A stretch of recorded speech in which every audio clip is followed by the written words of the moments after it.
This is a video key for the extra practice for finding the distance between a point and a line. So remember, the easiest way to remember how to do these steps is to understand what we're doing. So remember, we have some line, and that equation of that line is 4x minus 3. So we don't even have to graph the actual line, but I'm just going to put a line over here. So we've got this line, right? And we're going to say that this is y equals 4x minus 3. It really doesn't matter that it's that exact line or not. And then we've got some point P, that's 12, 11 is the coordinates of that point. Okay, so again, this is just for a visual. What we're trying to do is find the distance between that point and this line. So to do that, we have to have a perpendicular segment. So in order to find that perpendicular segment, we're going to have to find that perpendicular line because we need to figure out, in order to find distance, we need to know distance between 2 points. So in the coordinate plane, distance is between 2 points. So I need to know where this other point is.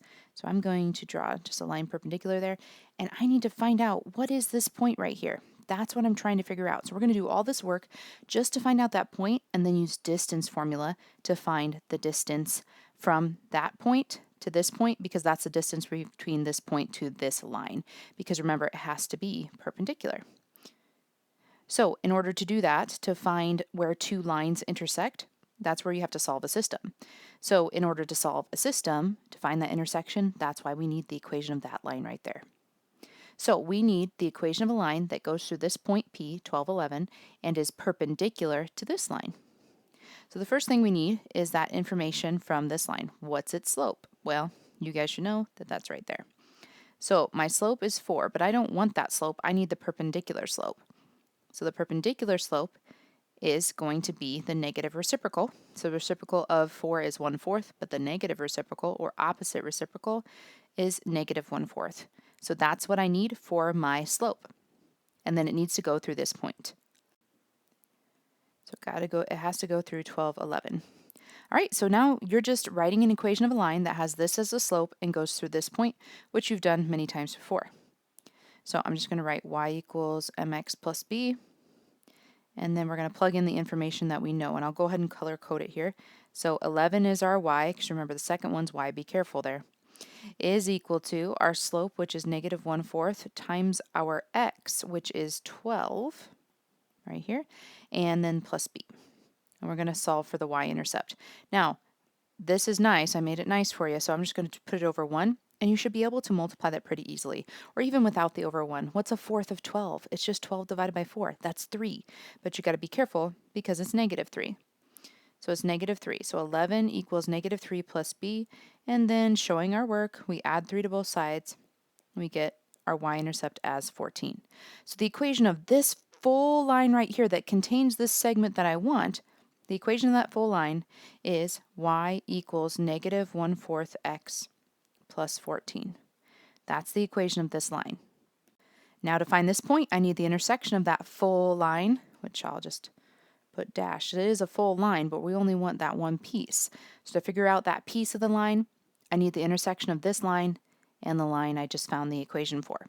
So we are going to solve that system. That's the next step. So our full system here is going to be our first equation that we were given, so it's y equals 4x minus 3, and then y is equal to negative 1/4 x plus 14. Now this is not a hard system to solve. These are all easy because they're both written in slope-intercept form. So this is equal to y, 4x minus 3, and negative 1/4 x plus 14 is equal to y, so they're equal to each other. Just that's substitution, or transitive property of equality. So these two things we're going to set equal to each other because they both equal y. We want to know, when is their y the same? You guys should know how to solve a system. Okay, so we're going to set them equal. So 4x minus 3 is equal to negative 1/4 x plus 14, and we just solved that system to solve for our x. So I'm going to get the x's on the same side, so I'm going to add 1/4 x to both sides. I'll go ahead and add 3 to both sides as well, just to shorten my steps here. So that's 4 and 1/4 x is equal to 17. Now, this is a pretty nice decimal, so you can put that as 4.25 if you want. I'm just going to change it to an improper fraction. So that'd be 17/4. right? Because that's 4 times 4, 16 fourths would be 4, plus an additional fourth. Oh, and look how nice this is going to work out. Then I do this because I don't need no stinking calculator. I'm just going to multiply by the reciprocal. Because remember, when you multiply by the reciprocal, what happens over here? 4 divided by 4 is 1. And then 17 divided by 7 is 1. So that becomes 1x. That's exactly what we want. We have to do that on both sides. And what's nice over here, so nice, I made this happen. This cancels out 2, so it's just 4. How nice is that? So x is equal to 4. And you can always use, like I said, you can use a calculator. But x equals 4. So that's the x coordinate of that point right there. So it's 4 something. How do we find y? Well, it's the same on both of these. So it doesn't matter which equation you use. Plug in 4 for x, you should get the same thing out for y. So I'll just do the first one. So y equals 4 times 4 minus 3. 16 minus 3 is 13. So the solution to that system is 413. So that's the reason we did that. We solved that system was to find this point right here. Now I know where the segment that's perpendicular to this line that goes through this point, I know where it intersects. I know the coordinates of that point.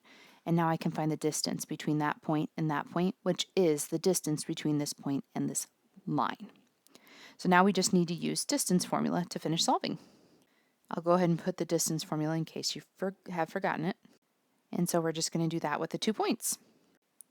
All right, so let's do that. So we have d, our distance, is equal to the square root of all this stuff. So x2, which is our 4, minus our x1, which is 12. Quantity squared plus our y2, which is 13, minus our y1, which is 11, quantity squared. Okay, so that's equal to that we get a negative 8. We have to keep it in parentheses since it's negative, because it would be different without parentheses.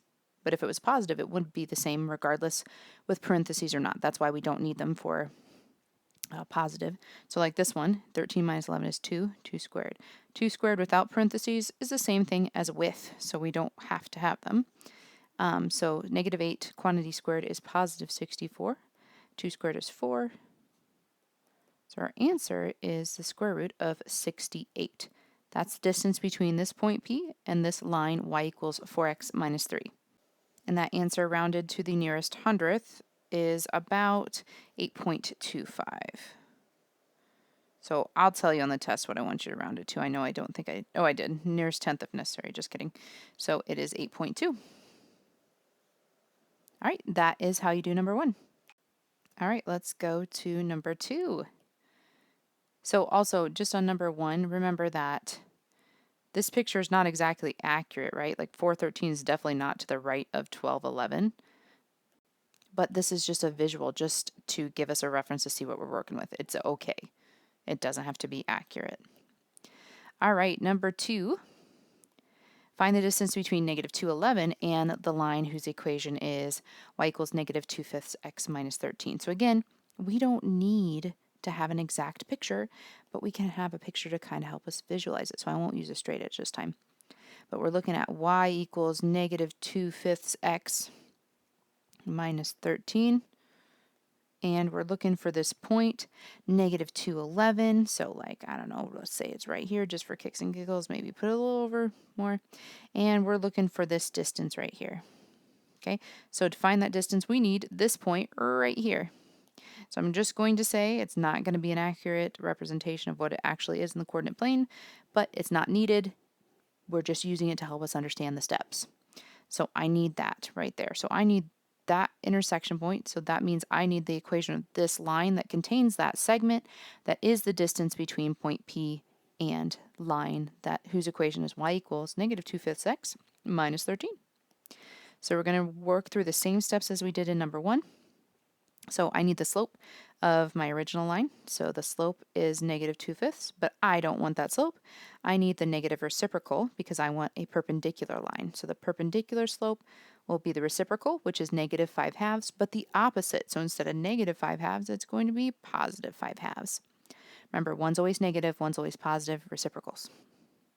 All right, and I need it to go through that point that I was given, which was -2, 11. So let's write the equation of that line. You've done that many times before. So the equation will be y equals mx plus b. So our y, which is 11, is equal to our slope of positive 5/2, and you can turn that to 2.5 since it's a terminating decimal, times -2 plus b. But I'm not going to because look how nice this is going to work out. I'm just going to write that as a fraction, and then it cancels. Woohoo! Just be careful. Don't forget that negative right there. So 5/2 times -2 is just -5. So that's -5 plus b is equal to 11. Add 5 to both sides, and you get 16 is equal to b. So my equation is y equals 5/2 x plus 16. That's the equation of this line that contains that segment. That's the distance between P and this line. All right, now I have to solve the system of equations. So get my system ready. My first equation was the one that was given, y equals -2/5 x minus 13. And we've got the equation we just wrote, y equals 5/2 x plus 16. And we just need to solve this system. So just like last time, they're both equal to y. This is equal to y, so is this. So they must be equal to each other. Transitive property of equality, or just substitution. Substitute this in for y here. So we're just going to set those two equal to each other. So we've got that is equal to 5/2 x plus 16. And we're going to solve it. So we do have some fractions here. Again, you can change them to decimals since they're terminating, but I'm just going to keep them. So I'm going to, let's see, I'll add 2/5 to both sides, plus 2/5. And I'll subtract 16 from both sides, so I get -29 over here. For my fractions, all I have to do is get a common denominator, right? So we just need that 5/2 is equal to, we want tenths, so times by 5, oh, it's 25 tenths. And then for 2/5, to make that tenths, just times by 2 would be 4 tenths. So what's 25 tenths plus 4 tenths? Oh, that's 29 tenths. And look at that nice number 29 coming up again, because we got a 29 over here. So I make nice things happen, because otherwise it gets really complicated and you have a bunch of decimals. So things should work out pretty nicely. So in order to do this, I'm just going to multiply by the reciprocal, because again, doing that is going to make stuff cancel and become 1. That's the whole point. But what I do to one side, I must do to the other. So I'm going to multiply this side by 10/29. And again, nice things are going to happen. 29 divided by 29, 29 divided by 29. Don't forget the negative. So you get -10 is equal to x. So that's just my x. To find my y, I can plug it into either one. They're both pretty easy to plug in. They both have fractions, but I'll do the second one. Y equals 5/2 times -10 over 1 plus 16. And then again, I'm going to divide by 2. Divide by 2 is 5. Don't forget about the negative. So that gives us a -25. Y equals -25 plus 16. And when you do that, be careful, because a lot of people want to say 11. No, it's -9. So the solution to my system is -10, -9. So that's this point right here, -10, -9. And again, look how inaccurate this is, this picture. But it does not matter, because it's just helping me realize the steps of my problem. So I just need to find the distance between these 2 points. So I'm going to find the distance between -2, 11 and -10, -9. Again, I'll put the distance formula, and we'll just plug in our stuff again. So the distance we've got, let's see, our y2 is -10 minus, be careful, our -2, which is our x1. If I said y, sorry about that.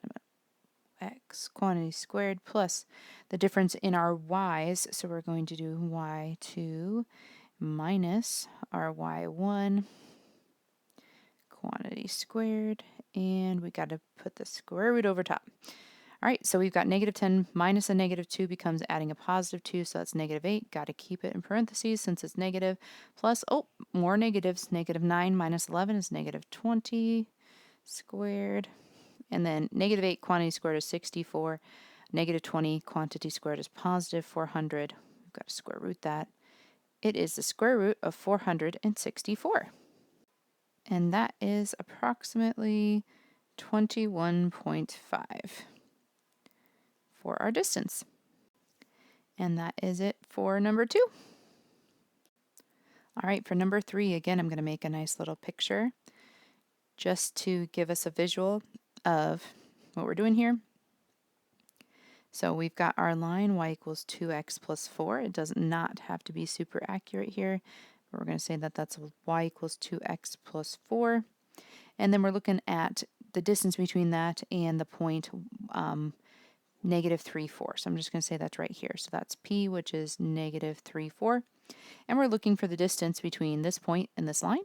So we need to know the perpendicular line that goes from P to there, right? And it has to be perpendicular to that segment, so we're looking for that right there. So in order to find that right there, we need to know where this full line intersects with this full line.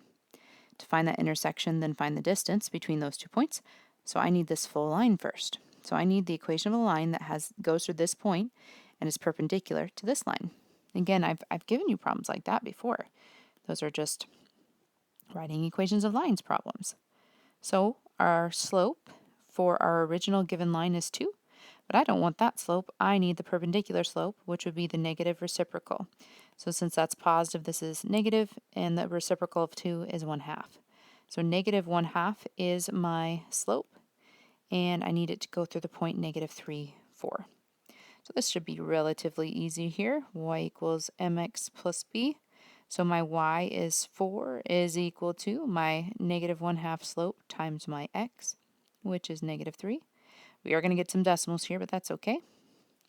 All right, so when we multiply this, 1/2 times 3 is just 3/2. They're both negative, so that's going to become a positive. And 3/2 is just 1.5. I'm going to go ahead and go with decimals this time. Is equal to 4.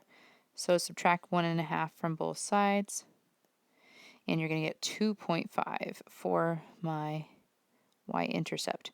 So my equation is y equals, I'll go ahead and put it as a decimal since I'm doing a decimal there, negative 0.5x plus 2.5. So that is one of my equations here that's going in my system of equations. So now that's the equation of this line right here, the full line. That's that equation. So to find where those 2 lines intersect, I solve the system of equations. So I'm trying to figure out when they have the same x and y. Where do they intersect? So y equals 2x plus 4, and y equals negative 0.5x plus 2.5. And I'll use this color this time. So we're just going to solve the system. So substitution's where it's at.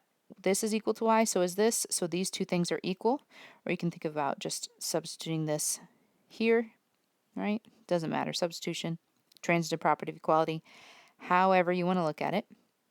But we're going to set 2x plus 4 equal to negative 0.5x plus 2.5.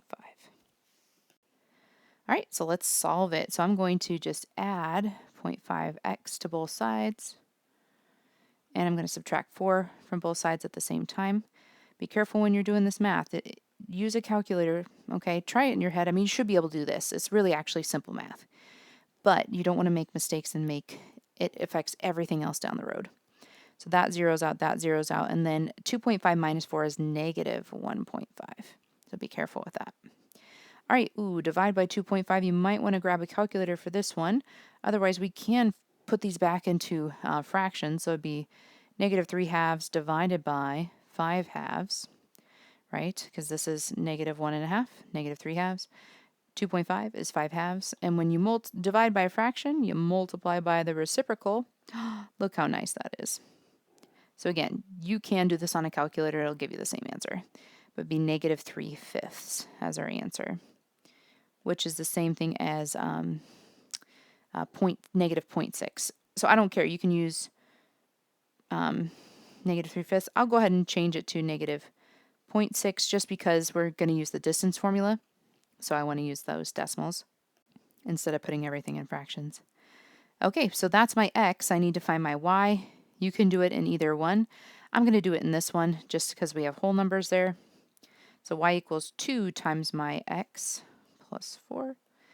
2 times negative 0.6 is negative 1.2 plus 4. Again, be careful here. This is negative, so 4 minus 1 would be 3. Then you got to take away 0.2 because that 0.2 is negative as well. So it's going to be positive 2.8. Okay, so that's the solution to my system is negative 0.6, positive 2.8. So I need to find the distance between that point and the point that I was given. So that is that point right there. And I need to find the distance between that and the point negative 3, 4. I'll write the distance formula, and then we'll start plugging in our stuff. So you can really treat either one as y2. I'll treat the decimals as y2. So our y2 and x2, I'll do x2 first. Negative 0.6 minus our y1, which is a negative. So we've got a minus a negative there. Quantity squared plus our y2, which is 2.8, minus our y1, which is 4. Quantity squared, and the square root of all that business. So over here, we've got a negative minus a negative there. So that's going to be adding a positive. So negative 0.6 plus 3 is just positive 2.4. You don't really need parentheses there since it's positive.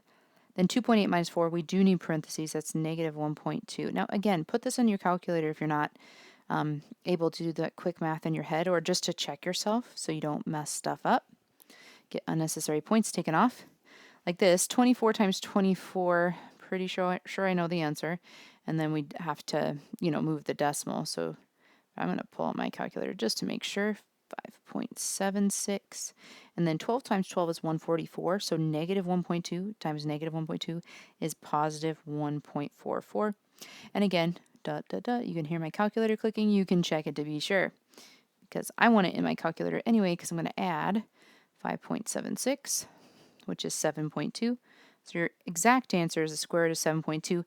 There's no need to put that in simplest radical form or anything. Let's just get an approximation here. So let's take the square root, and we get about 2.7 if you round it to the nearest tenth, which I think, I asked for. And there you go. That's the distance between the point negative 3, 4 and the line y equals 2x plus 4. That's it for number 3. All right, last one here, number 4. Find the distance between two parallel lines this time. So this one's a little different because we're looking at two parallel lines. So we're looking for the distance between them. So again, I'm going to just draw a little picture just to show what are we looking at here. So we've got one line here, and we've got another line here. Oops, sorry. Trying to draw it here. So those lines are parallel. So I wrote the two equations there. So we need to find the distance between them. Well, to find the distance between two things, you need 2 points. To find the distance between, things in the coordinate plane, I need 2 points. I don't have a point. I just have 2 lines. So that means you get to pick the point, because no matter what parallel line or perpendicular line we draw from one of these to the other, it's going to be the same distance. So this one's the same distance as this one, same distance as all of them. So we get to choose one of the starting points. Awesome, fantastic. That's going to make it easy on us, because what we get to do, I'm just going to erase these a little bit. What we get to do is pick that first point, make it nice. So the nicest point to pick is going to be the y-intercept. So you can pick the y-intercept of either of these points. I don't care which one. I'll do the y-intercept of this one since I did it on my key. So we're just going to pick this point right here, which is we're going to say that's the y-intercept. So 0, negative 9. Again, you can't just pick a y-intercept, right? It's actually the y-intercept of that line. What I meant was I'm going to pretend that it happens right here, just because this is just a sketch. So it's just to help us figure out what we're doing. So I've got my point here, and now we're going to do it just like we did the first 3. I need to find the distance between this point and this point, but I've got to find that point first. So I need to find this point where this perpendicular segment intersects this line. So I need the equation that contains that perpendicular segment. So I need the equation of this red line right here. So I need the equation of a line that goes through 0, negative 9, and is perpendicular to this line y equals 1/2 x minus 9. So I need my slope. My slope is 1/2, but I don't want that. I want the perpendicular slope. So negative reciprocal, so reciprocal of 1/2 is 2, and it needs to be the opposite sign, so -2. And it needs to go through the point 0, -9. So I need the equation of a line that has a slope of -2 and goes through this point, which is the y-intercept. I don't have to do any work like I did in that last one. So in this one, where I had to write the equation of a line, all that business here, I don't have to do that because I already have the y-intercept, because that's the point that I chose. That's why another reason why you choose that y-intercept. So I've got the perpendicular slope, I've got my y-intercept, so my equation is just y equals -2x minus 9. That's it. That's the equation that contains this segment here, right? So now I just need to find out where this line, y equals -2x minus 9, intersects this line, y equals 1/2 x plus 11. So that means we're just going to solve that system of equations. So let's do that here. So my system of equations is y equals -2x minus 9 and y equals 1/2 x plus 11. Don't do this line because you already know their intersection is the y-intercept, 0, -9. So if you try to solve this and this equation, you'll get this point, and that's the same point we already know. We need to know that point. So let's solve it. These expressions are both equal to y, so they're equal to each other. So we're using substitution, or you can say transitive property to start that solving out. So it's going to be, I'll do it up here, -2x minus 9 is equal to 1/2 x minus 11, or sorry, plus 11. I'm going to just solve that. So I'm going to add 2x to both sides. I like to keep my x's positive. And I'll go ahead and subtract 11 at the same time. So that gives me -20 on this side, and it gives me 2.5 on this side. I'll go ahead and put it as 2.5x. Divide each side by 2.5. So if you think about it in your head, 2.5 goes into 5 twice, right? And 5 goes into 24 times, so this is going to be 8, -8. And you can do that in your calculator if you don't believe me. And remember, it's negative because it's negative divided by a positive. So I have my x value. So this point has an x value of -8, this point right here. So we just need to find the y. Since it's on the blue line and the red line, it doesn't matter which one you plug it into. It should be the same. So I'm going to do just that top one. So y equals -2 times -8 minus 9. So that's going to be positive 16. Minus 9 is 7 for my y. So my solution to the system is -8, 7. So that's what this point is right here. -8, 7. And this one's 0, -9. I just need to find that distance right there. So it seems like it's more work for finding distance between two parallel lines. It's actually not. It's actually less work. So let's go ahead and find that distance. So distance is equal to my, let's do x first. x2 minus my x1. So minus 0, quantity squared, plus the difference in my y's, so y2 minus my y1, minus a negative, be careful there, quantity squared, and the square root of all that. So we get a -8 quantity squared plus 7 minus -9, so that's adding a positive 9 is 16. I don't need parentheses because with is the same as without. And I just went ahead and put them anyway. And then we'll get positive 64 plus 256, the square root of that. And that is going to be 320. So the square root of 320 is our answer. Or if we put that in the calculator and round it to the nearest tenth, it's about 17.9. And so that is the distance between those two parallel lines, about 17.9 units. All right, and that's it for our number 4.